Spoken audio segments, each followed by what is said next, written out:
Hello everyone, I'm Stephanie and welcome to my review of the Define R5. Let's get started. One thing that Fractal figured out is packing material. Experienced companies eventually realize that the cost of RMAs and bad customer experiences that come with them is just not worth it. It's hard foam, but thicker and stronger than what you'll find protecting many other cases in this price range. Now, onto the chassis itself. The outside really is defined through and through. Heck, I bet if you lined up some R's 1 to 5 taste test style, only a Fractal product designer could actually pick them all out correctly. But that doesn't mean there haven't been some improvements. On top, we get the usual front audio, a recessed reset switch, a fancy looking power button, 2 USB 2 and 2 USB 3 ports, and a new toolless top system that allows you to have 0, 1, 2, or 3 top 120mm or 140mm fan mounts. From the back while building, I didn't really like the way they handled the curved corners on the plastic pieces, but looking at it from the front, it is much less noticeable. And aside from the outlines of the pieces you've left in place, the transition looks pretty darn good. Probably because Fractal did a great job of matching the plastic and painted metal finishes, at least on this model that we're looking at here. One compromise up here that I don't feel strongly about either way, but feel compelled to point out is the asymmetrical fan mounts. It doesn't look as clean, but it gives the motherboard a lot more room for cooling. On the front is one of my favorite finishes, the faux brushed aluminum. Normally, I prefer real materials to fake ones, but brushed plastic looks pretty much just like the real thing. It's much easier to clean, and the case keeps light reflections down, making the effect very subtle. Like this, and also like the much easier breathing side vents that will keep the two front 120 or 140mm fans supplied with fresh air. The bitumen noise dampening inside the door is good. The 3-fan controller is good, and the much better and easier to remove front fan filters are all great additions. The R5's bottom has more good stuff though. This front accessible fan filter slides in and out nice and easy and protects its insides from unwanted junk, and while there's not much to say about the side panels, the new left side looks cleaner than the old style that exposed the grille when it wasn't in use in my opinion.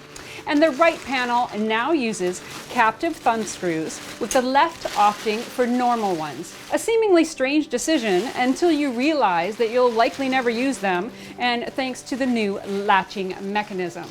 Around the back, there's a bottom-mounted PSU, 7 expansion slots, and 120mm and 140mm fan mounting slots. Riveting, let's move on to the inside, shall we? Speaking of rivets, the inside of the Drive R5 is Fractal's most modular, yet with screws to hold in the bottom and the top hard drive cages, and even the optical cage at the top. This opens up a ton of different mounting options. For the up to 8 3.5-inch or 2.5-inch drive mounts, including rotating the top 5 90 degrees, pulling them out entirely, shifting the bottom 3 left, and bringing the 5 down, hanging 8 or 5 from the top with the optical cage removed, or even just removing them entirely for more cooling. Because for a silent case, there are a lot of spots to mount fans and radiators. In the front, you can put up to a triple 120, but a dual 140 looks like the sweet spot with room for a 120, 140, or a dual 120 in the bottom.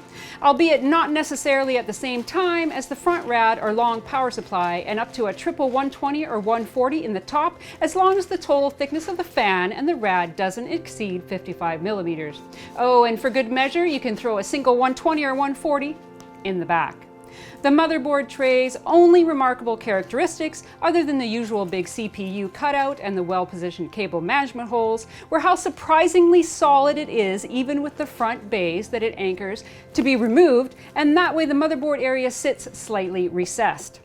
Something that may cause clearance issues with those slightly wider ATX enthusiast boards if their right angle connectors are in awkward locations.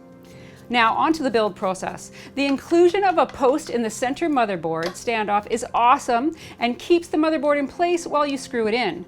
But the rest of the standoffs were pretty lame to install. Fractal used to include a metal standoff install tool, and now it's plastic, which prevents it from sticking to my magnetic screwdriver and making it harder to wrench them in tight enough. But There's more positive stuff to make up for this oversight. The SSD mounts on the back of the motherboard are also better than the older screw-through the motherboard tray system.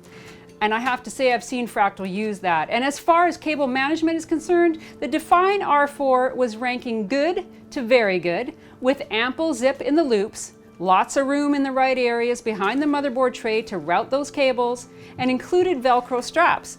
And then I noticed a couple of things I haven't personally seen before. The cable management loops up the right panel side of the front. That's awesome. And 2 different positions for the 3.5-inch drive mounting on the metal rails, the standard position, and one that brings them closer to the left side panel for more room behind them. And finally, the first Define that can not only hold 8 drives, but has enough room for all the required cables. Brilliant. A huge improvement over the R2. Which I guess is pretty much the conclusion for this video, isn't it? Well, the Define R5, it's an improvement over previous Defines in every way that I can imagine. It's unlikely to compel an R4 and even an R3 owner to upgrade, but at $100 and change for a non-windowed one like this, or $10 more for a windowed version, it's a worthy member of the product family and a recommended buy from me. Don't forget to subscribe, hit that like button if you liked it. If you hated it, you know what to do. And thanks for watching.